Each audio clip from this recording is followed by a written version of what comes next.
குறித்து வேதத்தில் சொல்லப்பட்ட ஒரு வார்த்தை. அநேகர் சொல்லுகிறார்கள், ஒரு சிலர் என்ன எழுதுகிறார்கள் என்றால், பெண்கள் என்றால் இப்படிதான், பெண்களுக்கு இவைகள் தான் ரூல்ஸ், இதைதான் அவங்க இப்படிதான் இருக்க வேண்டும் என்று சொல்லியிருக்கிறேன். ஆனால் வேதத்தில் ஒரு சில காரியங்களை பார்ப்பதற்காக சில வசனங்கள் மூலியமா நம்ம அதை பார்ப்போமாக. மத்திய எழுதின சுவிசேஷம் 26ஆம் அதிகாரம் 7வது வசனம். இன்றைக்கு அநேகர் சொல்லிக் கொண்டிருக்கிறார்கள், பெண்கள்னா இதெல்லாம் செய்யணும். சரியானதுதான். வேதத்தின்படி பார்த்தா, வேதத்தில் உள்ள காரியங்களை குறித்து பார்த்தா, அவர்கள் எதை செய்ய வேண்டுமோ அதை தான் அவர்கள் செய்ய வேண்டும். ஆனால் சில பெரிய காரியங்கள், சில பெரிய வெளிப்பாடுகளும் இவைகள் எல்லாம் வேதத்தில் சொல்லப்பட்டிருக்கிறது. அதை நாம் பார்ப்போமாக.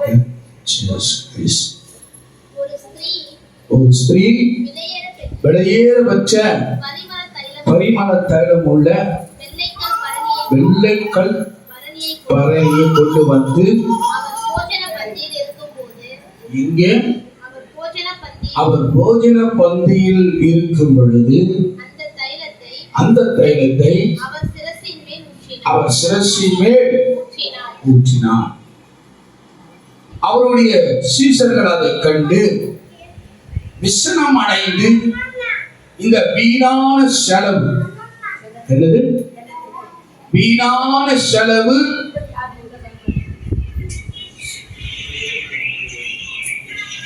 வீணான செலவு என்னத்திற்கு,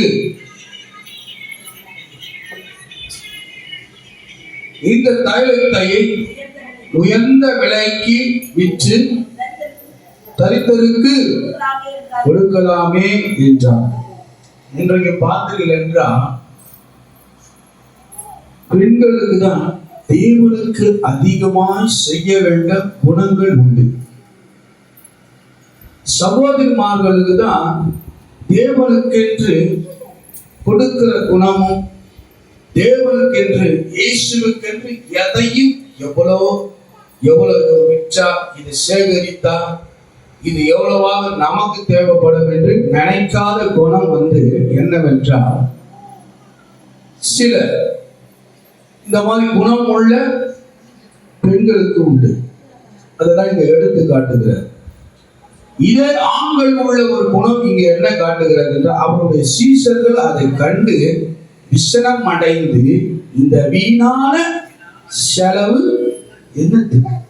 ஒரு சிலர் பார்த்தீங்கன்னா, காணிக்கை கொடுக்க வரும்பொழுது சகோதரர்கள் கொடுப்பார்கள், சபைக்கென்று செய்வார்கள். சபைக்கென்று கொடுக்கும் பொழுது சில புருஷன்மார்கள் இருப்பார்கள். அவங்க என்ன சொல்வாங்கன்னா, எதுக்கு நான் இப்படியெல்லாம் கஷ்டப்பட்டு கொண்டு வந்துடுறேன், நீ தேவையில்லாம் கடவுளுக்கென்று சபைக்கென்று நீ கொடுக்கிறேன் என்று சொல்லி இந்த மாதிரி செய்து கொண்டிருக்கிற என்று சொல்லி, சிலருக்கெல்லாம் எவ்வளவுதான் ரட்சிப்பு அடைந்து, எவ்வளவுதான் வேத வாக்கியங்கள் எல்லாவற்றையும் கற்றறிந்தாலும் கற்றற்கென்று கொடுக்கிற மனப்பான்மையே வராது. அதைதான் இங்க பார்க்கிறோம். அவருடைய சீஷர்கள் அதை கண்டு என்ன பண்ணாங்களாம், விசனம் அடைந்தார்கள், வேதனைப்படுறாங்க. இயேசு கிறிஸ்துவுக்கு செய்யறதுக்கு வேதனைப்படுறாங்க. ஆனால் அவ்வளவு என்ன நினைத்தார் என்று சொன்னால், யார் அவர் தெரியுமா? யார்? நல்ல ஒரு குணம் படைத்தவர் பார்க்கிறோம். ஆனால் அவருடைய வாழ்க்கையை பார்த்தீர்கள் என்று சொன்னால், அவர் ஒரு விபச்சாரி. அவரை இயேசு கிறிஸ்து தொட்டதுனாலே, அவருக்குள்ள ரட்சிப்பு வந்ததுனாலே, இயேசுடைய ரட்சிப்பை நினைத்து அவர் என்ன செய்தார் என்று சொன்னால், விலை மதிக்கும் உள்ள அந்த தைலத்தை கொண்டு வந்து சொல்றார். இங்க தடவுனீங்கன்னா வெளிய வரைக்கும் அந்த வாசனை வீசும். சிலருக்கு அந்த மாதிரி ஒரு குணம் வீட்டுல இருந்தெல்லாம் என்ன பண்ணக்கூடாது, கொடுக்கக்கூடாது, செய்யக்கூடாது. நாமளே வச்சு நாமளே என்ன பண்ணோம், இவருடைய வாழ்க்கை சரியில்லாவிட்டாலும் கர்த்தர் தொட்டதுனால அந்த பெண் அவர் எங்கே இருக்கிறார் என்று சொல்லி தேடி கண்டுபிடித்து போஜன பந்தியில் இருக்கும் பொழுது அந்த தைலத்தை அவர் சிரசின் மேலே ஊற்றினார். அவருடைய சீஷர்கள் அதை கண்டு விசனம் அடைந்து, இந்த வீணான செலவு எதற்கு? இன்றைக்கு சபைக்கு செய்கிறது சில குடும்பத்தில் இருக்கிறவர்கள் சொல்வாங்க, வீணான செலவு எதற்கு என்று சொல்லுவாங்க. அது மாறி கூட இருக்கலாம், சொல்ல முடியாது. இந்த தைலத்தை உயர்ந்த விலைக்கு விற்று யாரு கொடுக்கலாம்? தரித்திரருக்கு கொடுக்கலாமே என்றார். இயேசு அதுக்கு அவர் என்ன சொல்றார்? இயேசு அதை அறிந்து அவர்களை நோக்கி, நீங்க இந்த ஸ்திரீயை ஏன் தொந்தரவு செய்கிறீர்கள்? ஏன் தடை பண்ற? கடவுளுக்கென்று செய்யக்கூடிய அந்த ஊழியங்களும் சரி, அவைகள் கர்த்தருக்கென்று செலவழிக்கிற காரியத்திலும் சரி, நாம் என்ன பண்ண வேண்டும் என்றால் அதை தடை செய்யக்கூடாது என்பதை குறித்து இன்றைக்கு உணர்ந்து கொள்ள வேண்டும். அதனால நமக்கு நன்மையும் ஆசீர்வாதமும் பாதுகாப்பும் என்னைக்கு நமக்கு உண்டு என்பதை குறித்து நாம் தெரிந்து கொள்ள வேண்டும். அதை சொல்லுகிறார், ஸ்திரீயை ஏன் தொந்தரவு செய்கிறீர்கள்? என்னிடத்தில் நற்கிரையை செய்கிறார் என்று சொல்லி பார்த்தார். கர்த்தருடைய நாமத்துக்கு மகிமை. 16வது வசனம் சொல்லுகிறது, தரித்திரர் எப்பொழுதும் உங்களிடத்தில் இருக்கிறார், நானோ எப்போதும் உங்களுடன் இல்லை. எப்பொழுதும் நான் இல்லை. இன்னைக்கு பார்க்கிறேன், இப்ப இந்த வழியா பார்க்கிற ஒரு தரித்திரர் சொல்ற, வேதத்தின் வழியா சொல்ற, தப்பா நினைக்க கூடாது. இந்த வழியா ஒரு தரித்திரர் போறாருன்னு வச்சுக்கீங்களேன், நாளைக்கு திருப்பி இங்க தான் போவார். அதனால என்ன பண்ணலாம்? நீ இன்னைக்கு இல்லாவிட்டாலும் நாளைக்கு அவர்களுக்கு நீ செஞ்சிடலாம். ஆனா இயேசு கிறிஸ்துக்கு செய்யறது அப்படி அல்ல. அவரோட ஊழியத்துக்கு செய்யறது அப்படி அல்ல. உடனே அதை செய்தாக வேண்டும் என்பதை குறித்து தேவனுடைய நாமத்துக்கு மகிமை உண்டாவதாக. அடுத்தது வாசிப்போமாக.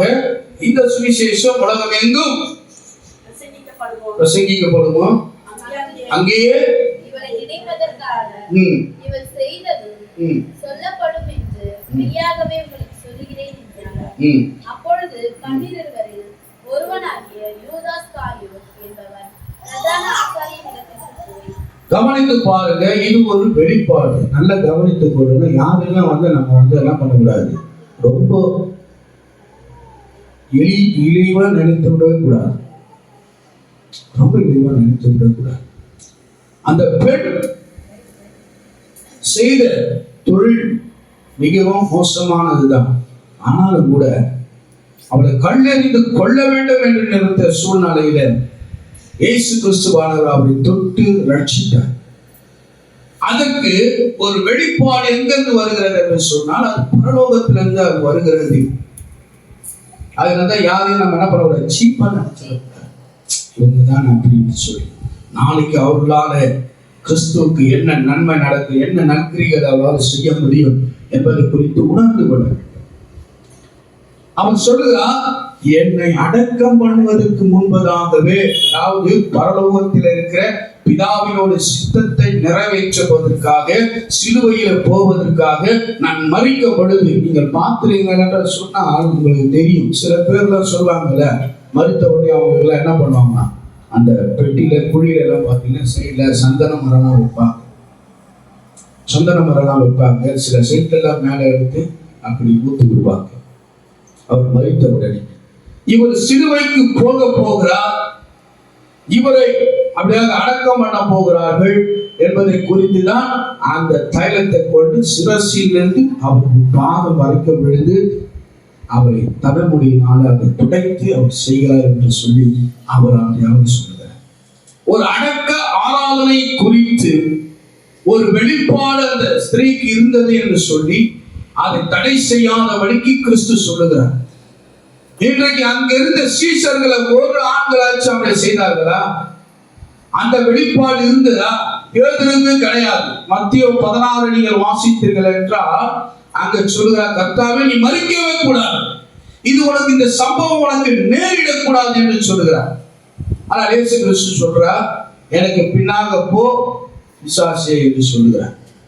கர்த்தருடைய நாமத்துக்கு மகிமை உண்டாவதாக. ஆனால் இந்த ஸ்திரீக்கு அப்படி கிடையாது. இந்த சீஷர்களுக்கு வெளிப்படாதது இந்த பெண்ணுக்கு அப்படியாக தேவனாக கர்த்தர் வெளிப்பட்டார். ஒரு இடத்துல அவரை பார்த்து கேட்கிறார், பேதுருவை பார்த்து, நீ தேவனுடைய குமாரன் என்று சொல்கிறார். இது உனக்கு வெளிப்பட்டதாக மாம்சமும் ரத்தமும் வெளிப்படாமல், என்னவா, மாம்சமும் ரத்தமும் வெளிப்படாமல் என் பிதா உனக்கு இதை வெளிப்படுத்தினார். அப்ப எங்கிருந்து வருது? அது பரலோகத்திலிருந்து வருது. பிதாவாகிய தேவன் பரலோகத்தில் இருக்கிறார். ஆகையால் தான் அவர் சொல்கிறார், மாம்சமும் ரத்தமும், அதாவது இந்த சரீரத்திலிருந்து நீ எடுத்து சொல்லாம பரலோகத்தில் இருக்கிற என் பிதாவாகிய தேவன் உனக்கு அதை வெளிப்படுத்தினார் என்று சொல். தேவன் நாமத்துக்கு மகிமை உண்டாவதாக.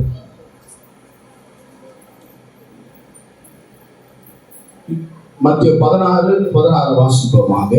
இதில் வாசித்து பாருங்க எப்படி ஒரு தெளிவு அப்படியாக சொல்லுறார். மத்திய 16ஆம் அதிகாரம். சீமோனே பேதுரு பிரதித்திரமாக நீ ஜீவனுள்ள தேவனுடைய குமாரனாகிய கிறிஸ்து என்றார். இயேசு அவனை நோக்கி,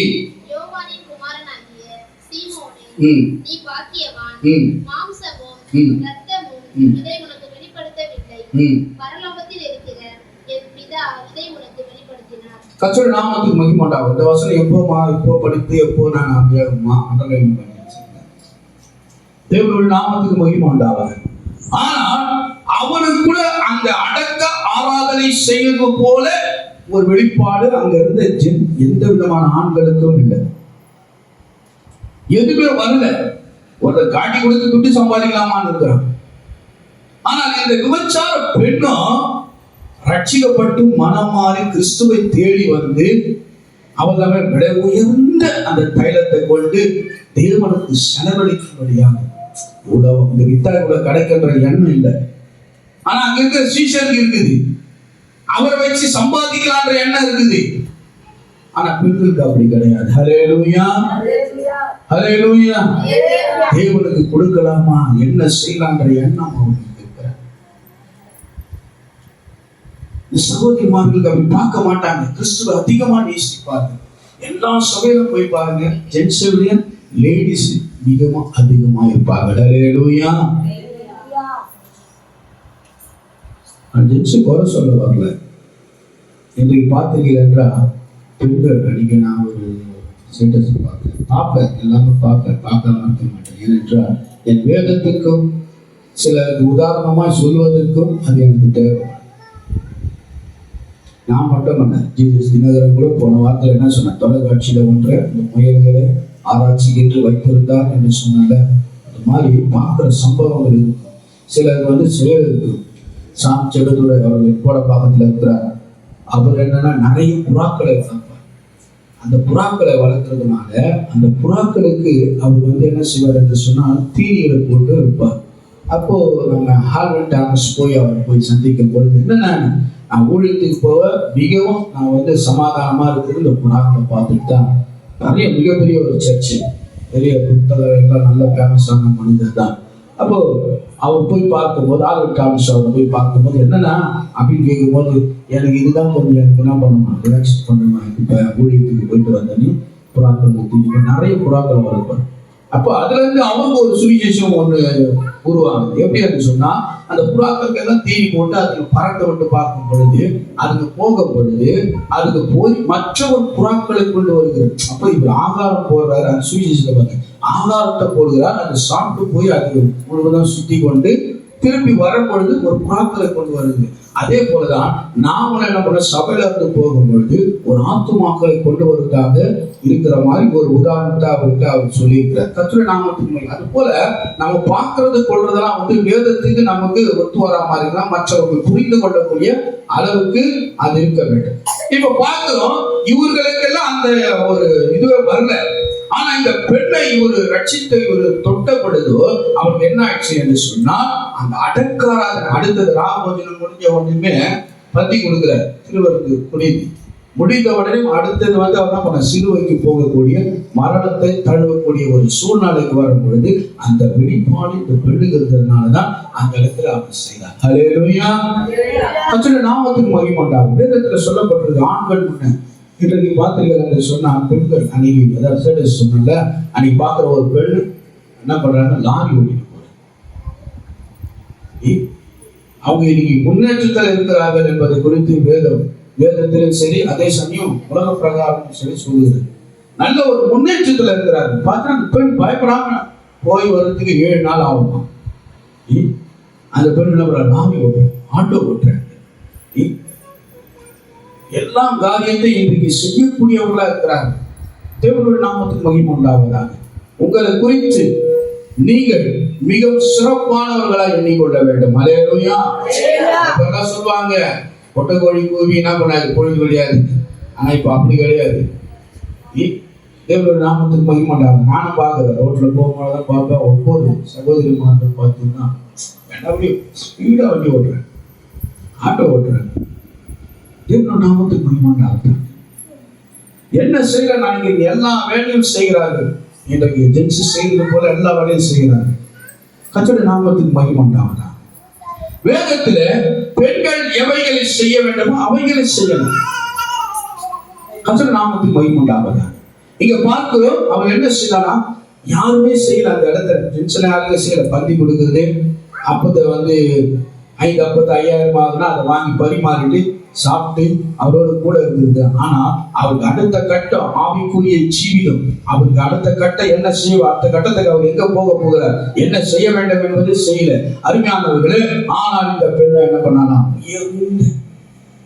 உயர்ந்த அந்த பொருளை தைலத்தை கொண்டு வந்து அவர் இப்ப பாத்தீங்க என்று சொன்னால், அங்கே அந்த அடக்க ஆராதனை நடக்கும் பொழுது இவ்வாறு செய்ய வேண்டும். அதை செய்யறதுக்கு எந்த ஜென்ஸும் கிடையாது, லேடிஸ் தான் முதல் செய்தார். லூக்கா 15:8 அப்படியே வாசிப்போமாக. கர்த்தருடைய நாமத்துக்கு மகிமை. நான் சீக்கிரமாக முடிக்கிறேன்.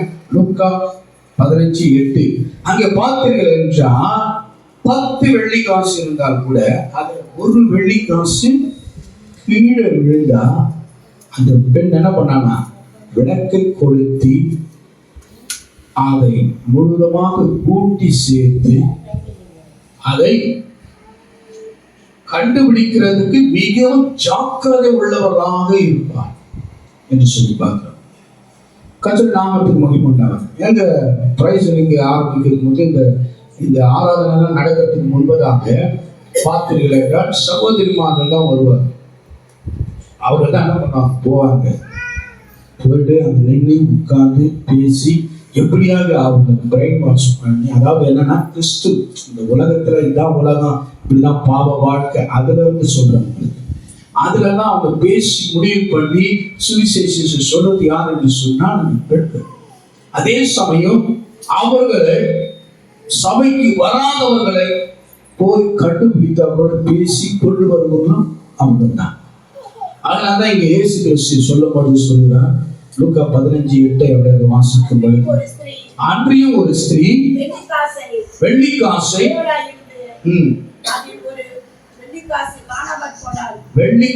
காணாமல் போனால் விளக்கை கொளுத்தி வீட்டை பெருக்கி அது கண்டுபிடிக்கிற வரைக்கும் ஜாக்கிரதையா இருப்பார். ஜாக்கிரதையா அதை தேடாமல் இருப்பார். நிச்சயமா தேடுவார்.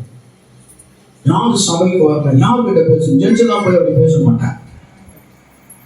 ஆனா லேடிஸை பார்த்தீர்கள் என்றால் மிகவும் அவரிடத்துல போய், ஏன் சிஸ்டர் வரல, என்ன ஆச்சு, என்ன ப்ராப்ளம், என்ன பிரச்சனை உங்களுக்கு என்று சொல்லி அவரோட ப்ராப்ளத்தை பேசி முடிவு பண்ணி அங்க ஒரு சின்ன ஒரு ஜெபம் பண்ணி அவங்க எப்படிலாம் சபையில கொண்டு வந்துருவாங்க. அதனால இங்க சொல்லுது, மேற்கூறிய ஜென்ஸும் சொல்லிக்கிறது, கீழ்கூறிய வசனம் லேடிஸையும் சொல்லியிருக்கிறது. இவர்களை குறித்து இவ்வாறு சொல்கிற, சபையில ஏன் வரல, என்ன பிரச்சனை உங்களுக்கு, பாப்பா அந்த சபையில ஆளை காணோம், அவங்க வரல, அவங்களை போய் நாங்க தேடி கண்டுபிடிக்கிறது குறித்து வேதம் சொல்லுங்க. இந்த ஊழியத்தை நீங்கள் செய்யலாம். கர்த்தருடைய நாமத்துக்கு மகிமை உண்டாவதாக. கிறிஸ்துவுக்கு பரிமள தைலம் பூசி அடக்காராதனை செய்வது போல அதையும் செய்யலாம். இங்கே ஊழியத்தை செய்யக்கூடிய வராதவர்கள், அது ஜென்ஸோ லேடிஸோ யாரா இருந்தாலும் சரியா வரலையா சொல்லுமா அப்படின்னு சொல்லி அவங்க கிட்ட பேசி அவங்களை தேடி கண்டுபிடிச்சு சபையில கொண்டு வர அந்த குணம் கர்த்தருடைய நாமத்துக்கு மகிமை உண்டாவதாக. என்ன கூட வரும்போதெல்லாம் கேட்பாங்க, எனக்கு தெரியும், நான் சிறு வயதுல இருந்து நான் என்ன பண்ணிருக்கேன், கிறிஸ்துவ நன்றாக அறிந்திருக்கிறேன். சில காரியங்களுக்காக நான் என்ன பண்ணல, சபைக்கு நான் போகல, அவ்வளவுதான். மற்றபடி கிறிஸ்துவ பற்றி நமக்கு நல்லாவே தெரியும். சின்ன வயசுல இருந்தே எனக்கு தெரியும். எனக்கு 5-6 வயசுல இருந்தே எனக்கு நல்லாவே தெரியும். ஆனால் அவர் வருவார்கள், வந்தார்கள்னா சும்மா இருக்க மாட்டார்கள், பேசிட்டே இருப்பார்கள். அத்தனை இப்படி சொல்றாங்க, சபைக்கு வாங்க என்று சொல்லுவாங்க. இன்றைக்கு யார் செய்யலாம்?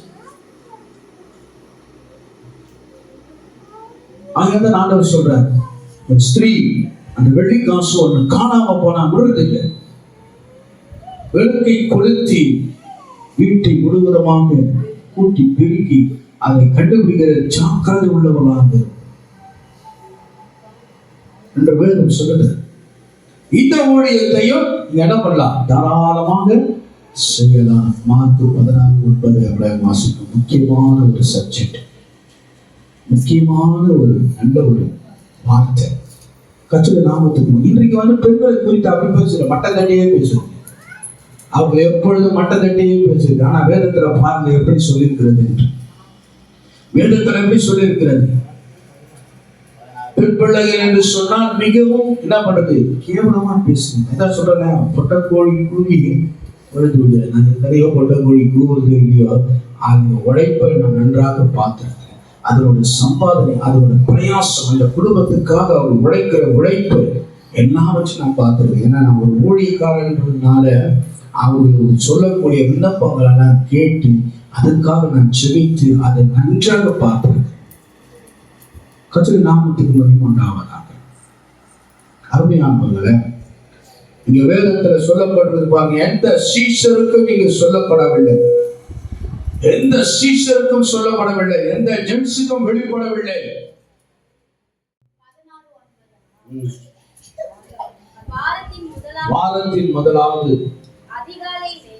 வாரத்தின் முதலாவது நாள் அதிகாலையிலே இயேசு எழுந்திருந்த பின்பு மகதலேனா மரியாளுக்கு கரங்களை தட்டி கர்த்தர் மகிமைப்படுகிறார். 12 சீஷர்கள் கேட்டிருக்கிறார். உயிர்த்தெழுந்த காரியம் ரொம்ப முக்கியமானது.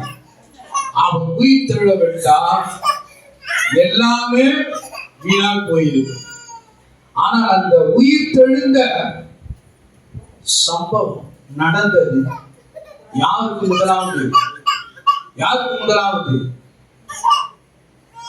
மகதலேனான மரியாளுக்கும் முதல் தரிசனமான 12 சீஷர்கள் யாருமே இந்த ஜென்ஸும் கிடையாது, யாருக்கும் கிடையாது. தரிசனமானது யாரு? ஏன்னா அவங்களுக்கு ஆவலா இருக்கும், என்ன ஆச்சு ஏதாச்சு, அந்த இதய துடிப்பு. உங்க பிள்ளை வெளியே போயிட்டு வீட்டுக்கு வர வரைக்கும் உங்களுடைய இதய துடிப்பு எப்படி இருக்கும்? அவங்களுக்கு தான் இருக்கும். ஒரு அப்பா கேட்டா என்ன சொல்றாரு? வருமா இல்லைன்னு சொல்றாங்க. அவங்களுடைய தைரியம் வேறு, இவங்களோட இது வேறு. அதனால அங்க பார்க்கும் பொழுது வாரத்தின் முதலாம் நாள் இயேசு கிறிஸ்து இப்படியாவது சம்பவம் ஆச்சு, அப்படி எப்படி இருக்கிறார் என்று சொல்லி முதலாவது அந்த பெண்கள் தான் என்ன பண்ணாருன்னா ஓடி போய் அந்த கல்லறையில போய் பார்த்தாங்க. தொடர்ந்து வாசிப்போமாக. அவர் 7 பிசாசுகளை துரத்தி இருந்தார். அவர் புறப்பட்டு அவரோட கூட இருந்தவர்கள் துக்கப்பட்டு அழுது கொண்டிருக்கையில் அவர்களிடத்தில் போய் அந்த செய்தியை அறிவித்தார். அவர் உயிரோடு இருக்கிறார் என்றும் அவளுக்கு காணப்பட்டார் என்றும் அவர்கள் கேட்ட பொழுது நம்பவில்லை. அதன் பின்பு அவர்களில் 2 பேர் ஒரு கிராமத்துக்கு நடந்து போகிற பொழுது அவர்களுக்கு மறுரூபமாய் தரிசனமானார். கவனித்து பாருங்க. அதுக்கப்புறம் தான் அவங்களுக்கு ஆகுது. இந்த 2வது வசனத்துல நீங்க வாசித்து பார்த்தீர்கள் என்றால் அவர் சொல்லுகிறார், வாரத்தின் முதலாம் நாள் அதிகாலையிலே சூரியன் உதயமாகும் பொழுது கல்லறையிடத்தில் வந்தார்கள். கல்லறையில் வாசலிலே கல்லை நமக்காக எவன் புரட்டி தள்ளுவான் என்று ஒருவரோடொருவர் சொல்லிக் கொண்டார்கள். அந்த கல் மிகவும் பெரிதாய் இருந்தது. இங்க யாரார் போனாங்க என்று முதல் வசனம் சொல்லுகிறது. ஓய்வு நாளிலே பின்பு மகதலேனா மரியாளும் யாக்கோபின் தாயாகிய மரியாளும் சாலோமி என்பவரும் அவருக்கு சுகந்த வர்க்கம் இடும்படி அவர்களை வாங்கிக் கொண்டு. கவனித்து பாருங்க, இங்கே ஒரு ஜென்ஸ் கூட கிடையாது. எல்லாருமே சகோதரிமார்கள் தான். அந்த பெண்கள் தான் போய் பார்க்கிறார். இந்த உயிர்த்தெழுந்த விஷயமே முதலாவது யாருக்கு அறிவிக்கப்படுகிறது என்று சொன்னால் இந்த பெண்களுக்கு தான் அறிவிக்கப்படுகிறது. அதுதான் தரிசனமாய் விசேஷங்க இது. ரொம்ப விசேஷமான ஒரு காரியம். கிறிஸ்து உயிர் சிலுவைக்கு போனார், மரித்தார், அத்தோட முடிஞ்சிருந்ததுன்னா அவ்வளவுதான். ஆனா இன்னைக்கு அப்படி அல்ல. அவர் உயிர்த்தெழுந்ததுனாலதான் எல்லாவற்றையும் நாம் பெற்றுக்கொள்ளவே முடியும். ஹல்லேலூயா. இந்த சுவிசேஷத்தை நீங்க சொல்லலாம். கிறிஸ்து உயிர்த்தெழுந்தார், அவர் மரிக்கவில்லை. அப்படின்னா சுவிசேஷத்தை ஊழியத்தையும் செய்யலாம். இப்ப பாத்தீங்கன்னா பெண்கள்லாம் என்ன பண்றாங்க, அதை விட்டு அதுக்கு மேல நீங்க லாரி ஓட்டலாம், பிளைன் ஓட்டலாம், ட்ரெயின் ஓட்டலாம், எல்லாமே செய்யலாம், ஒன்றும் தப்பு கிடையாது. ஆனால் வேதத்தின்படி வரும் பொழுது பெண்கள் எவை செய்யலாம் என்று சொன்னால், உயிர்த்தெழுதலை குறித்து மற்ற இடத்துல சுவிசேஷத்தை சொல்லலாம், பிரசங்கி. அதுக்கு அடுத்தது பார்த்தீங்கன்னா அப்போஸ்தலர் புத்தகத்துல எல்லாம் நீங்க வாசித்து பார்த்தீர்கள் என்றால் பெண்கள் என்ன பண்ணலாம், தீர்க்க தரிசனமும் சொல்லலாம்.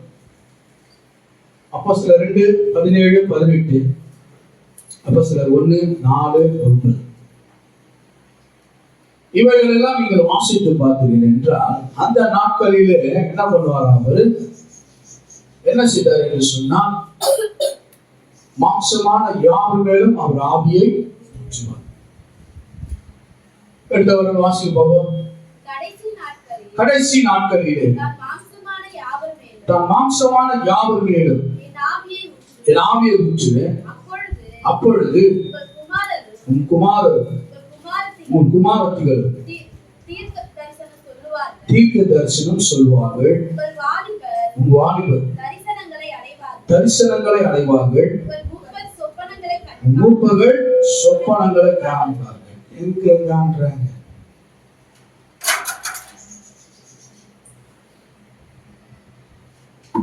கர்த்தருடைய நாமத்துக்கு மகிமை உண்டாவதாக. அப்ப அங்க சொல்லப்பட்டது என்னவென்றால், மாம்சமான யாவர் மேல என் ஆவியை ஊற்றுவேன். உன் வாலிபர்களும் குமாரத்திகளும் என்ன பண்ணுவார்களாம், தீர்க்க தரிசனம் சொல்வார்கள். அப்போ லேடிஸ் என்ன பண்ணலாம் என்று சொன்னா, தீர்க்க தரிசனம் சொல்லலாம்.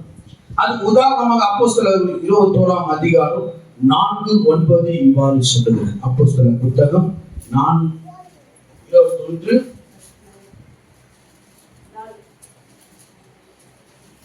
4-9 வரைக்கும் நீங்க வேங்க. Jesus Christ. இந்த மாதிரி ஊழியர்கள் என்ன பண்ணலாம், செய்யலாம். ஆனா இப்ப அப்படி அல்ல. பெண்கள் என்ன பண்றாங்கன்னா, திருவிருந்து கொடுக்க ஆரம்பிச்சாங்க.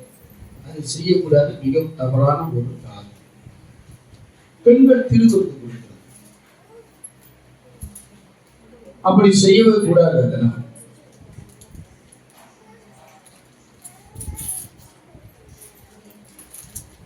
அவ்விடத்திற்குள் சீசர்கள் கண்டு பிடித்து அங்கே 7 நாள் தங்கினார்கள். அவர்கள் பவுலை நோக்கி, நீ எருசலேமுக்கு போக வேண்டாம் என்று ஆவியில் ஏவுதலினாலே சொன்னார்கள் என்று சொல்லி நாம் பார்க்கிறோம். 9வது வசனம், தீர்க்க தரிசனம் சொல்லுகிற கன்னி ஸ்திரீகளும் ஆகிய 4 குமாரத்திகள் அவனுக்கு இருந்தார்கள். கர்த்தருடைய நாமத்துக்கு ஆகையினால என்ன பண்ணலாம்னா, தீர்க்க தரிசன ஊழியத்தை பெண்கள் செய்யலாம். திருவிருந்து கொடுக்கறதெல்லாம் இன்னைக்கு ரொம்ப அருவருப்பான ஒரு காரியம். அதெல்லாம் செய்யக்கூடாது. அதுக்கெல்லாம் ஆண்கள் செய்ய வேண்டும். எந்த வேலையை யார் செய்ய வேண்டும், எந்த காரியத்தை யார் செய்ய வேண்டும் என்பதை குறித்து நாம் தெளிவாக தெரிந்து கொள்ள வேண்டும். இப்படியாப்பட்ட சபைகளெல்லாம் போய் நாம் சிக்கிக் கொள்ளக்கூடாது. அப்படி செய்யக்கூடாது. இங்க தெளிவா சொல்லுகிறது பாருங்க. 9வது வசனம் வாசிக்க கேட்போம். தீர்க்க தரிசனம் சொல்லுகிற கன்னியாஸ்திரிகளும் ஆகிய 4 குமாரத்திகள் அவருக்கு இருந்தார்கள். யாருக்கு? கர்த்தருடைய நாமத்துக்கு மகிமை உண்டாவதாக. பிலிப்புடைய பிள்ளைன்னு நினைக்கிறேன். கர்த்தருடைய நாமம் மகிமை பண்ணுவதாக. அவனுக்கு 4 குமாரத்திகள் இருந்தார். அவர் 4 பேரும் தீர்க்க தரிசனம் சொல்லுகிறார். வேதத்தின் வழியாக நாம் எதெல்லாம் செய்ய வேண்டும் என்று சொல்லி இந்த வசனத்தின் மூலமா நாம் கற்றுக்கொள்ள வேண்டும். தேவனுடைய நாமத்துக்கு மகிமை உண்டாகும். அதே போல பெண்களும் நாம ரொம்ப தரக்குறைவாக நினைக்கவும் கூடாது. ஆண்கள் என்றால் ஒரு மீசையை குறிக்க விட்டுருக்கிறார். பெண்கள் என்றால் அவர்களும் நம்ம போலவே இன்று சம்பாதிக்கிறதுல கூட ரொம்ப திறமைசாலிகளா இருக்கிறார்கள் என்று வேதத்தில் அவர் ஒரு வியாபார கப்பல். அல்லேலூயா. அவர் எப்படியா? வியாபார கப்பல். இரவிலே அவரோட விளக்கு அணையாமல் இருக்கு. அப்புறம் வேலை செஞ்சுட்டு நைட்ல கூட. நீதிமொழிகள் 31 அப்படிதானே சொல்லுது. அவர் ஒரு வியாபார கப்பல். அப்படின்னா என்ன அர்த்தம்? அங்க இருந்து சரக்கை கொண்டு வந்து இப்போ எங்க இருந்து வருதோ, எந்த ஊர்ல இருந்து வருதோ அந்த ஊர்ல இருந்து வந்து நேரம் ஆர்பார்ல இறங்கிடுவாங்க. அந்த கப்பலை வாக்குல கட்டிடுவாங்க. அதுல இருக்கிற பொருள் எல்லாவற்றையும் என்ன பண்ணுவாங்க? கீழே வச்சிருவாங்க. திருப்பி இங்க இருந்து போற பொருளை அந்த கப்பல்ல என்ன பண்ணுவாங்க? ஷிஃப்ட் பண்ணுவாங்க. அது எல்லாவற்றையும் அதுல ஏற்றி திருப்பி அது எந்த ஊருக்கு கொண்டு போகும்? அந்த ஊருக்கு அங்கிருந்து கொண்டு போகும். அதனால வேதம் சொல்லுகிறது, நீதிமன்றம் 31 பார்த்தீங்கன்னு சொன்னால் அவர் ஒரு வியாபார கப்பல். கடந்த நாட்கள் பாஸ்டருடைய மச்சான்கிட்ட பேசிட்டு இருக்கும்போது சொன்னேன், வீட்டில் உடம்பு சரியில்லைப்பா, வீட்டில் உடம்பு சரியில்லைன்னா ஒன்றும் பண்ண முடியாது, ரொம்ப கஷ்டம் அப்படின்னு அவர் சொல்லிட்டு இருந்தேன். சார் கரெக்டு தான் நீங்கள் சொல்றது. அவங்க உடம்பு சரியில்லைன்னா என்ன பண்ண முடியாது, ஒரு காரணம் நம்ம பட்டினியை சாக வேண்டியதா அப்படின்னு சொல்லி. ஏன்னா நமக்கு என்னன்னா ஏன் வீட்டுக்கு ஹோட்டலில் போய் சாப்பிட்ற பழக்கம் நமக்கு கிடையாது. அப்போ அவருன்னு சொன்னாரு, என்ன பண்றது, ஒன்றும் பண்ண முடியல, ஒரு டீ போட்டு கொடுத்து நம்ம என்ன பண்ண முடியல அப்படின்னு சொல்லிட்டேன். அந்த மாதிரி வீட்டில் வந்து அவங்க இல்லைன்னா வேலையே நடக்காது. அதே சமயம் அவங்க இல்லைன்னா வேதத்தில் சொல்லப்படுது. ஒரு என்ன பண்றது, ஆட்டு முடியை வாங்குறாங்க, இந்த சங்கீத அந்த நீதிமொழியில வாசிப்பாங்க. அவர் அதனால் அது என்ன பண்றாங்க, பின்னி அது ஒரு வியாபாரம் பண்றாங்க. அது ஒரு வியாபாரம் பண்றாங்க. நைட் ஆனா கூட அவர் என்ன பண்றாளா, தூங்குறது இல்லை. தூங்காம அவர் விளக்கு எரிஞ்சிட்டே இருக்குது. விளக்கு அணைச்சிட்டு தான் எல்லாமே என்ன பண்ணாங்க, தூங்குவாங்க. ஆனா அந்த விளக்கு எரிஞ்சிட்டே இருக்குதுன்னா என்ன அர்த்தம், நைட்லயும் வேலை பார்த்து ஆகலாம் தான் சொல்லுவாங்க. அவர் ஒரு வியாபார கப்பல் என்று சொல்லப்படுது. கர்த்தருடைய நாமத்துக்கு மகிமை. ஒரு நிலத்தை பேசி வாங்குகிறார் என்று சொல்லி பார்க்கிறோம். எப்படி இப்படி சம்பாதிக்கிறதுனால அந்த நிலத்தை பேசி வாங்குகிறார் என்று சொல்லி வேதம் சொல்லுகிறார். இவ்வாறு புகழ்ந்து பேசிய வேதம் அந்த காலத்து முதல் கொண்ட பெண்களை என்ன பண்றாரு என்று சொன்னால் மிகவும் தரைகுறவாக பேசுகிறார். நீங்க எதை செய்யணும், வேதத்துல வந்து அதை செய்யணும். தேவனோட நாமத்துக்கு மகிமை. நீங்கள ஊழியம் செய்யலாம், ஆனா எந்த ஊழியம் செய்ய, எப்படி செய்யணும் வேதத்துல சொல்லப்பட்டிருக்கிறது. அந்த மாதிரி ஊழியத்தை தான் இப்போ உங்களுக்கு நாம சுட்டி காட்டி கர்த்தருடைய நாமத்துக்கு மகிமை. 1 கொரிந்தியர் 12ஆம் அதிகாரம் 10வது வசனத்தை லாஸ்டாக வாசிப்போமாக. தேவனோட நாமத்துக்கு மகிமை உண்டாகட்டும். இன்னைக்கு பார்த்தீங்கன்னா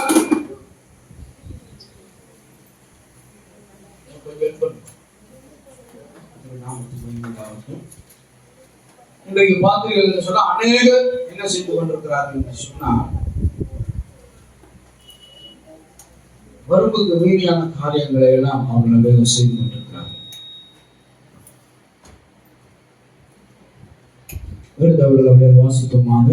1 கொரிந்தியர் புத்தகம் 12:10.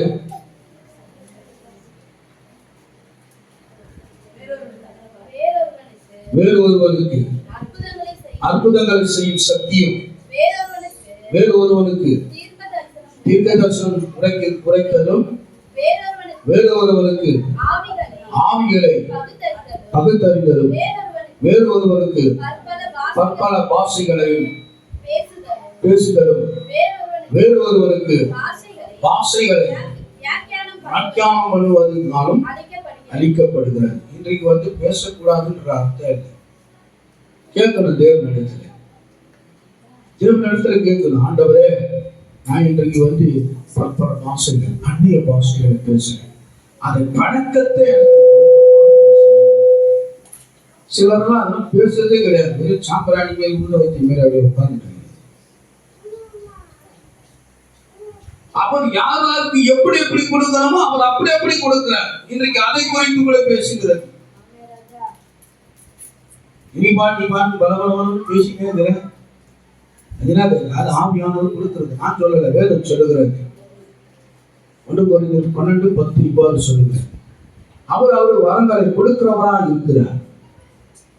அப்படி அவர் உங்களுக்கு பேச கொடுத்தார் என்று சொன்னால், அந்த வரத்தை கொடுத்தால் அது புரிந்து கொள்ளக்கூடிய, அதை வியாக்கியானம் பண்ண, அது என்னது, அதுக்கு அர்த்தம் என்ன, அந்த அர்த்தத்தை பேசக்கூடிய அளவுக்கு அதையும் எனக்கு தாரும் ஆண்டவர் என்று அவரிடத்தில் கேட்கிறார். தினகரன் பார்த்தீங்கன்னா அவரு மாத கணக்காக அந்நிய பாஷை பேசும்படியாக வரத்தை கேட்டு செபித்துக் கொண்டே இருந்தார். கடைசி வரைக்கும் அவருக்கு கிடையவே கிடையாது. எங்கன்னா அவர் பேசிக்கிட்ட பார்த்திருக்கீங்களா? சொல்றதை பார்த்தா ஆமான்ற நீ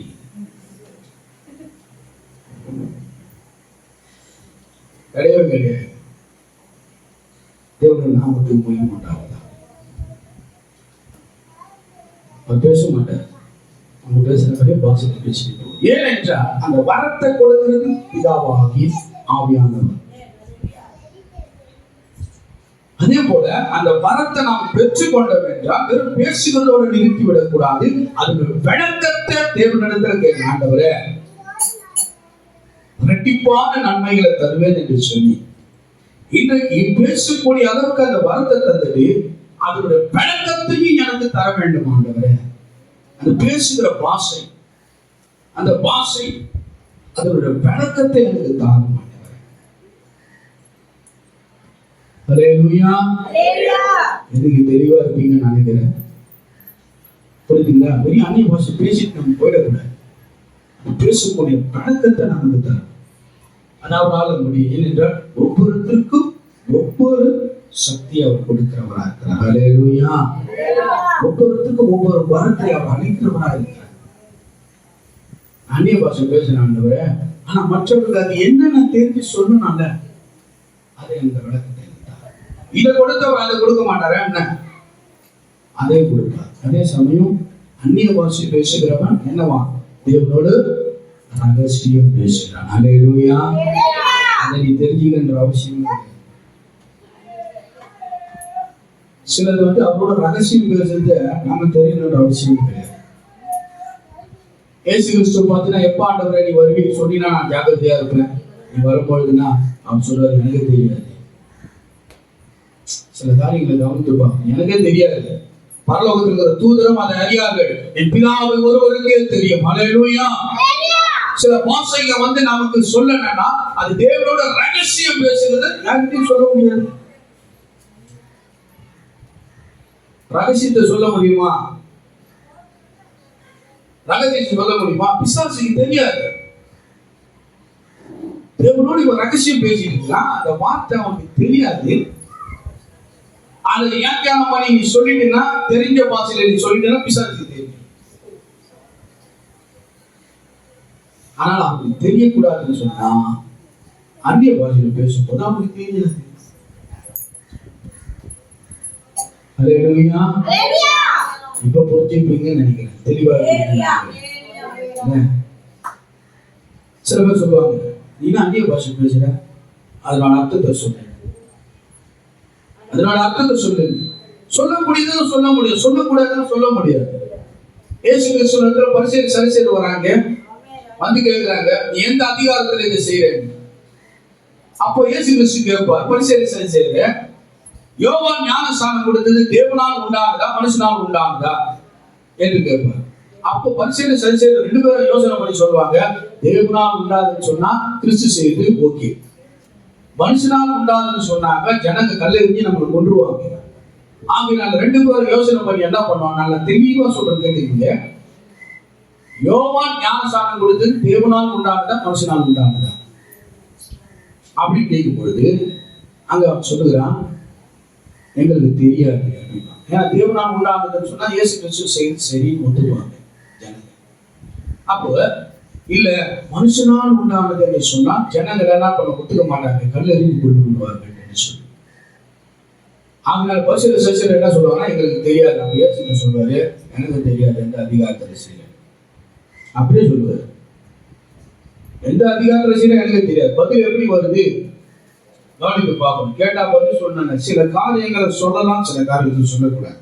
ஒரு குஷ்டரோகியை சுகப்படுத்துறாரு, யார் இடத்துல சொல்லாத, நீ என்ன பண்ணி நேரா போய் ஆசாரியர்களுக்கு மட்டும் போய் சொல்லு, ஊழியக்காரனுக்கு மாத்திரம் சொல்ல, மாத்திரம் யாரும் சொல்லாத என்று சொல்றாரு. அது மாதிரி சில காரியங்களை தேவனிடத்துல பேசுறதுன்னா நம்ம வெளிப்படுத்தி சொல்ல முடியாது. சில பேர் சொல்றாங்க, ஏன் வியாக்கியானம் பண்ணல, ஏன் அதனுடைய அர்த்தத்தை சொல்லல அப்படின்னு நீங்க சொல்லுங்க. தேவனோட ரகசியம் பேசுறத உங்கள்கிட்ட சொல்ல வேண்டிய அவசியம் என்ன? நாமத்துக்கு மகிமையுண்டாவதாக. அருமையானவர்களே, இந்த நாளிலே நீங்கள் எல்லாவற்றிலும் நீங்கள் தெளிவா இருப்பீர்கள் என்று சொல்லி பார்த்தோம். உங்களை குறித்து யார் எதை சொன்னால் அதை குறித்து கவலைப்படாதீங்க. வேதம் என்னை குறித்து நன்றாக சொல்லிடுது. நான் பெண்ணா இருந்தா கூட என்னை குறித்து முதன்மையா பேசப்படுது. கர்த்தருடைய அப்படின்னு உயிர்த்தெழுதல் முதலாவது எனக்கு தான் அறிவிக்கப்பட்டது, எனக்கு தான் அந்த தரிசனமானது.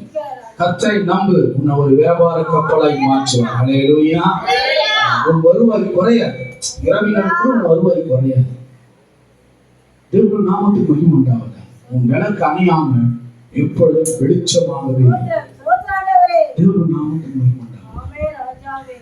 தேவனாகி கர்த்தர் அப்படித்தான் உன்னை வைத்திருக்கிறார். ஆனா ஆண்களுக்கு இதுக்கு அது வேற விஷயம்.